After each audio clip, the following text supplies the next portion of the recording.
Hi everyone, welcome back to my channel.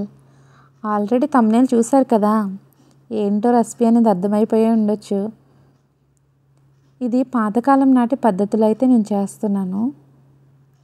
గుమ్మడికాయని పగలగొట్టి అయితే use చేయాలంటారు. ఇది ఎంతవరకు నిజమో మీరే కామెంట్ చేయండి. నేనైతే పగలగొట్టే కట్ చేస్తున్నాను. చూశారు కదా లోపలైతే ఎలా ఉన్నాయో, ఇవన్నీ కూడా గింజలు ఇవే తీసేసుకొని నీట్గా కడుక్కొని ముక్కలైతే కట్ చేసుకోవాలి. ఎందుకంటే మనం తొక్కతో పాటే కదా మనం కుక్ చేస్తాము, సో అందుకని నీట్గా అయితే వాష్ చేసుకోవాలి. ఆనియన్స్, పచ్చిమిర్చి, టమాటో అయితే తీసుకొని నేనైతే కుక్కర్లో చేస్తున్నాను.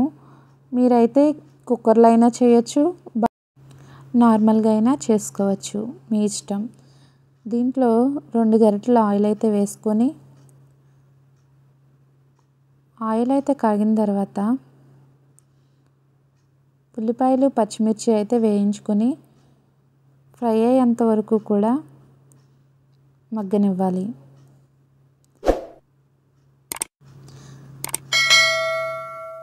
రుచికి సరిపడినంత ఉప్పు అయితే వేసుకొని, 1/2 టీ స్పూన్ పసుపు వేసుకొని ఈ రెండింటిని కలుపుకొని ఉల్లిపాయలు అయితే మగ్గనివ్వాలి. ముందుగా మనం కట్ చేసి పెట్టుకున్న టమాటా ముక్కలను అయితే వేసుకొని ఈ 3 కూడా మగ్గేంత వరకు కూడా వేయించుకోవాలి.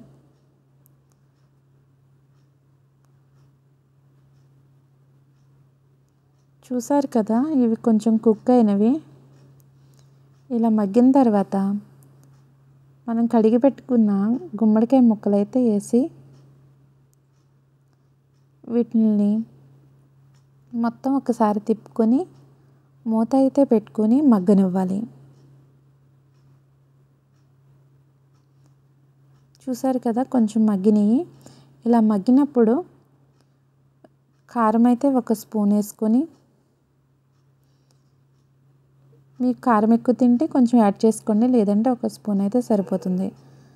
యాడ్ చేసుకొని ముక్కలు ములిగేంత వరకు కూడా వాటర్ అయితే యాడ్ చేసుకోవాలి.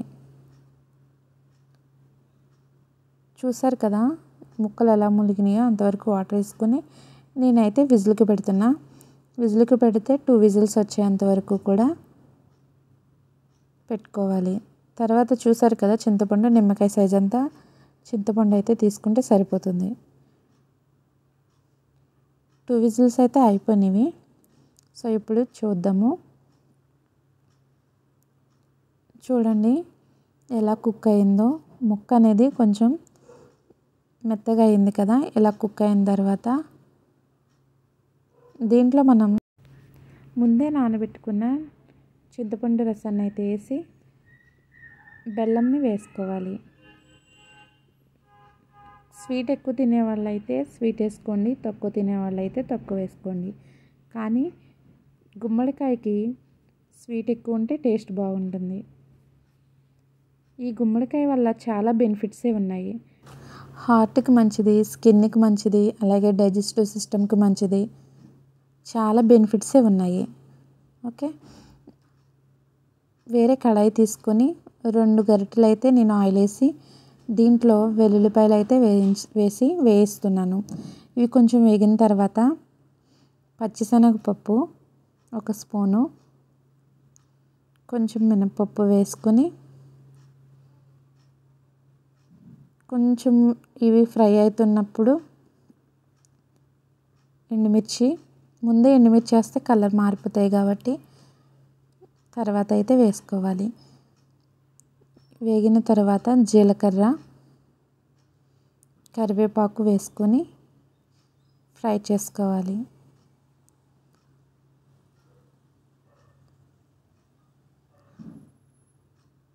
చూసారు కదా జీలకర్ర అయితే చిటపటా అంటున్నాయి. ఇలా వచ్చేంత వరకు బాగా వేయించుకొని కొంచెం ఆవాలు అయితే వేస్తున్నాను.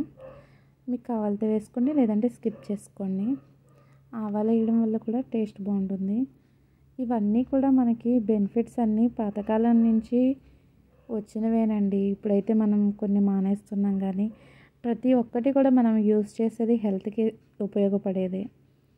కరివేపాకు కంటికి బాగా కాకపోతే ప్రతి ఒక్కరూ దాన్ని తీసి పక్కన పెట్టేస్తారు. కానీ ప్రతి దానిలో కూడా ఏదో ఒక బెనిఫిట్స్ ఉంటేనే కదా మన తాతలు ముత్తాతలు అందరూ మన జనరేషన్ వాళ్ళందరూ చెప్పింది. అవునా కాదా? మీరేమంటారు? ఇప్పుడైతే తాలింపు అయితే ఫ్రై అయిపోయింది. దీనిలోకి నేనైతే షిఫ్ట్ చేస్తున్నాను. మనం రెడీ చేసి పెట్టుకున్న గుమ్మడికాయది అయితే కనుక షిఫ్ట్ చేస్తున్నాను. ఇది చాలా బాగుంటుందండి. కొంతమంది నైట్ కుక్ చేసుకుని ఎర్లీ మార్నింగ్ తింటారు. పాతకాలంలో అలాగే తినేవారు. ఇప్పుడైతే ఎప్పుడుది వేడివేడిగానే తినడం అయితే అలవాటైపోయింది. కానీ ఇది మాత్రం నైట్ది మార్నింగ్ చాలా బాగుంటుంది. చూసారు కదా, చూడడానికి ఎంత టెంప్టింగ్గా ఉందో. ఇంకెందుకు ఆలస్యం, మీరు కూడా ట్రై చేయండి. ఖచ్చితంగా బాగుంటుంది. ట్రై చేసి చూడండి. మీరు ట్రై చేసి మీకు ఎలా వచ్చిందో కామెంట్లో నాకు చెప్పండి. ఓకేనా? ఆల్రెడీ